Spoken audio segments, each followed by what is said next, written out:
Hey Whitney, is investing for children important? I believe the children are our future. Me too! That's why I think it's important to consider what options you have for investing in your child's future, especially if you're looking to give them the best chance at success in life. Or if you're an uncle like me, you may want to give the gift that keeps on giving to your nieces or nephews.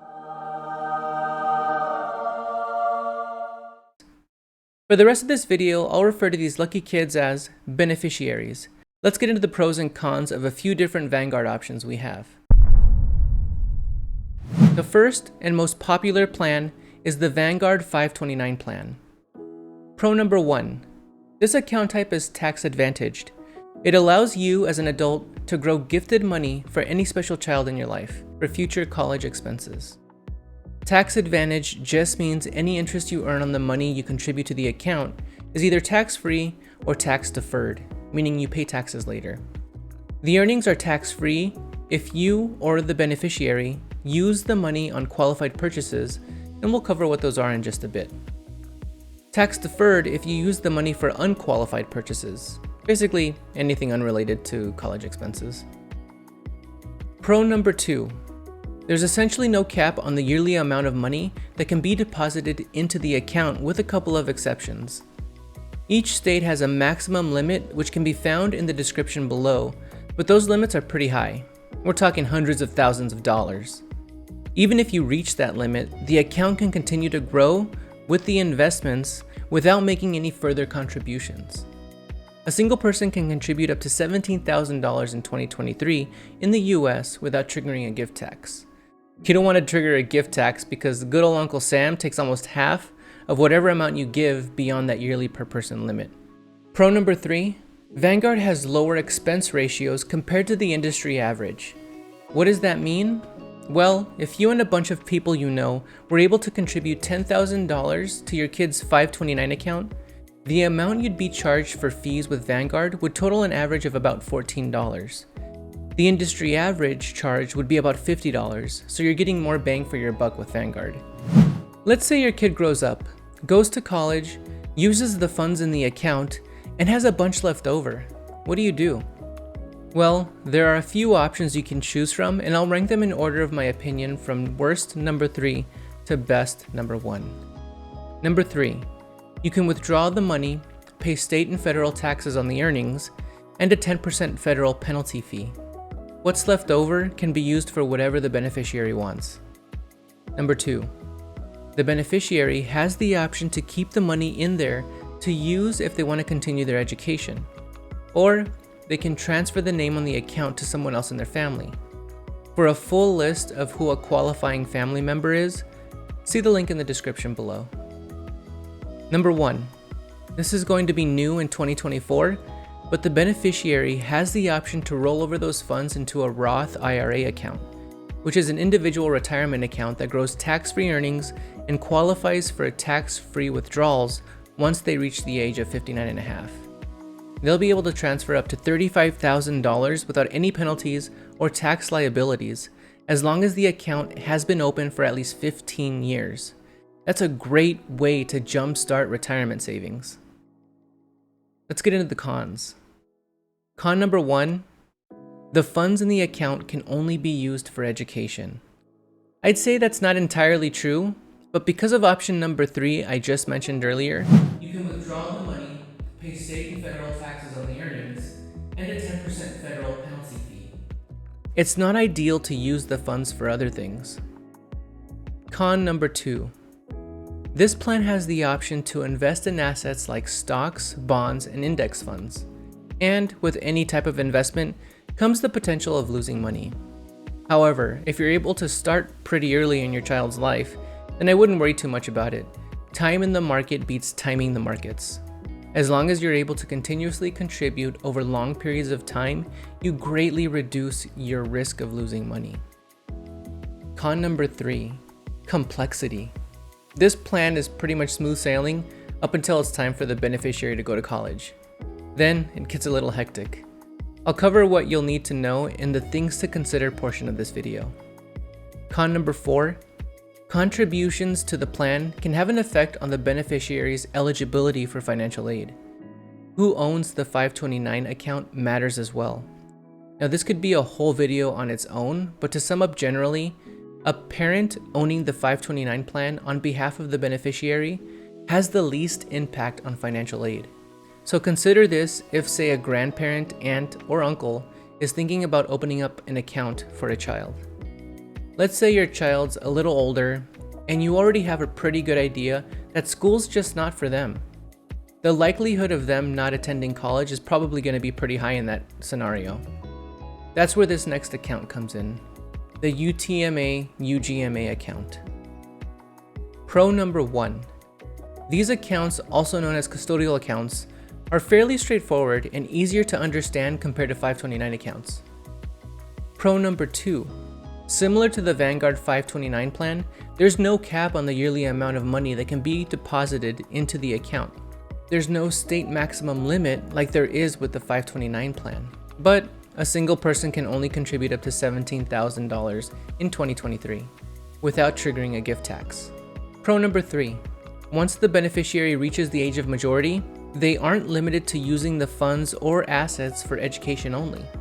They can be used for whatever the beneficiary wishes without any penalties. Of course, any realized earnings are taxable.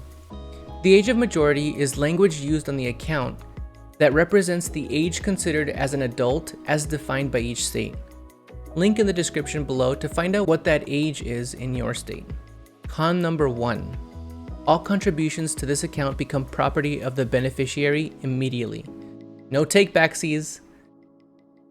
Once the beneficiary reaches the age of majority, they gain access to those funds and get to use them for whatever they want. In a 529 plan, the parent has the option of withdrawing their original contributions by filling out a form, without triggering any taxes or penalties. Con number 2. Depending on your level of knowledge, this can be a pro or a con, but you have to select the investments in the account. Whether they be stocks, bonds, or funds, you don't have the option of selecting a target date like you do with the 529 plan and letting Vanguard manage the rest. Con number 3. Financial aid. This account type has the biggest effect on determining the beneficiary's eligibility for financial aid. That's because unlike a 529 plan that's managed by the parent and considered part of the parent's assets, the assets in this account type are considered assets of the beneficiary. Because of this, colleges might offer fewer grants and other forms of need-based financial aid. Con number 4, taxes.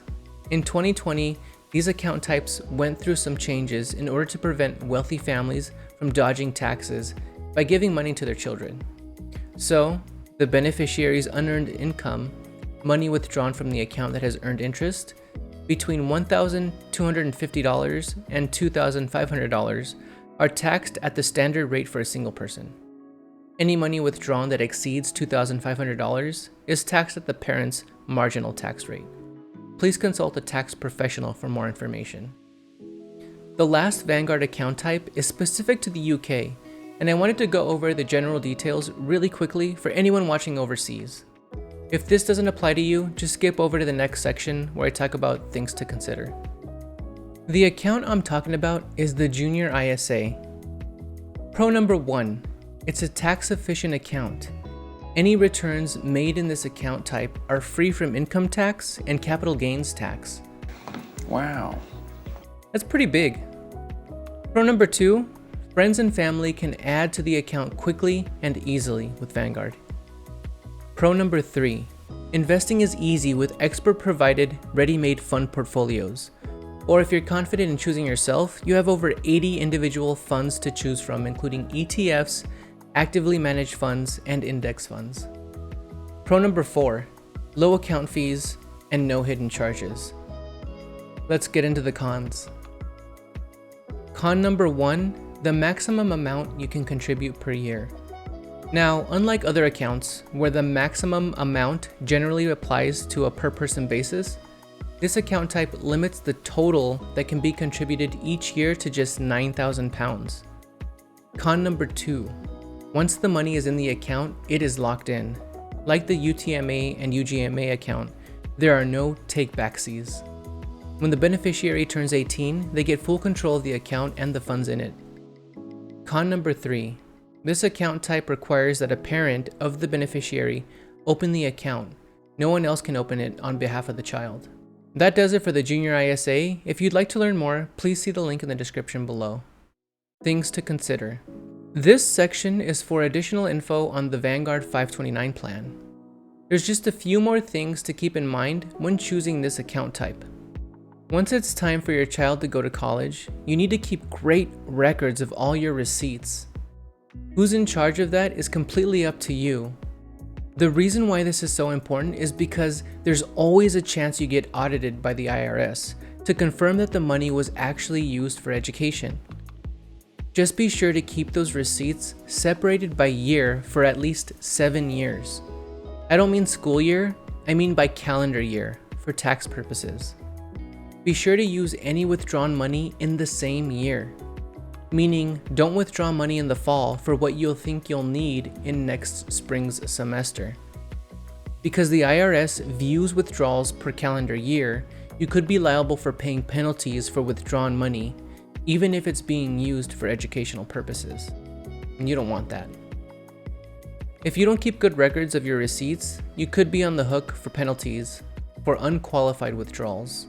This leads right into what qualified withdrawals are.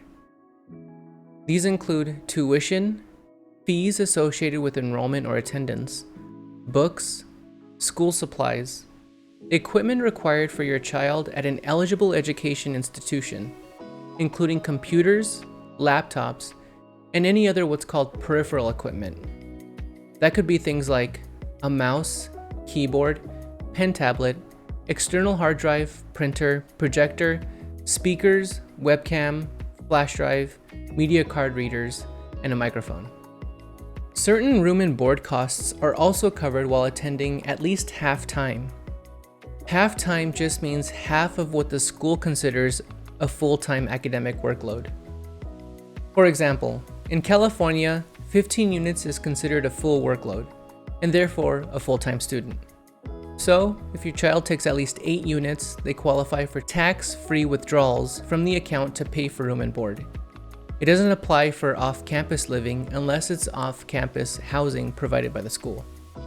In the case of kids with special needs, expenses for special needs services that come from enrollment or attendance at an eligible school count as well.